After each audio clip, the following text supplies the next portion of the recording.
So Erin asked me to tell my side of the story whenever God spoke to Ed, her dad. So this is what happened from my side of it.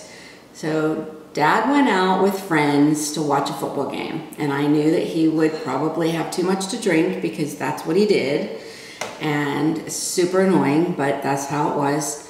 And of course he came home, so when he was drunk, I wasn't surprised, but at least, you know, he didn't drive. It was safe that way. So after a short while, he laid around and then he went upstairs and got sick. So I was like, good for you, you deserve it. When are you ever gonna learn? So after a little while, I did feel sorry for him, and I went up to ask him, you know, if he was all right. So I go upstairs and knock on the door. Are you all right in there? He goes, hey, get in here, quick. I'm like, what? What's wrong? Something wrong? I thought, oh my gosh, what's going on? So he was like, how long have you been out there? And I'm like, I just got here. What's wrong?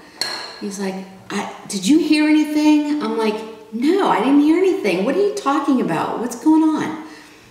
He's like, I think God just talked to me. I'm like, yeah, right.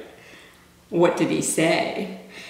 He's like, no, I'm serious. He just said, you don't have to do this anymore. I forgive you. I'm like, what? Yeah, he said, you don't have to do this anymore. I forgive you. I said, well, what did he sound like? It was just a deep male voice. Are you sure you didn't hear anything? I'm like, no, I didn't hear anything. I'm like, well, where was he? In the bathroom? So I didn't see him, I just heard him. I'm like, oh, okay. So it was really weird. I thought, yeah, he's like drunk, what the heck? But he totally changed. He was like full of energy and just bouncing off the walls. He didn't know what to do with himself. He's like, oh my gosh, I have to tell somebody.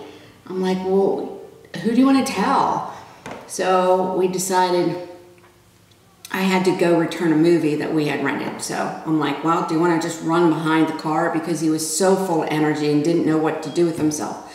So we laughed and everything. But I said, well, let's go see our friends, you know, and you could tell them.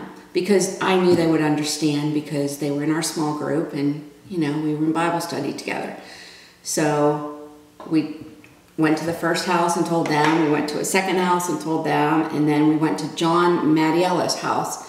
And John said, Ed's like, I don't know what to do. What should I do? He's like, I think you should go home and write it down. So that's what we did. He came home and he wrote down his story. And as soon as he was finished, he was just calm and peaceful. It was really strange. If I didn't see it, I wouldn't believe it. It was really amazing. So I was thinking about this for a long time after, and I remembered that Dad said, I can't be a Christian because I like to drink too much. And I'm like, that's crazy. But I feel like God met him right where he was and told him, you don't have to do this anymore. And then Ed tried to go out again and drink with his friends, but he didn't like it. He came home, he's like, I don't really want to do that anymore. So it was awesome. It was a great story.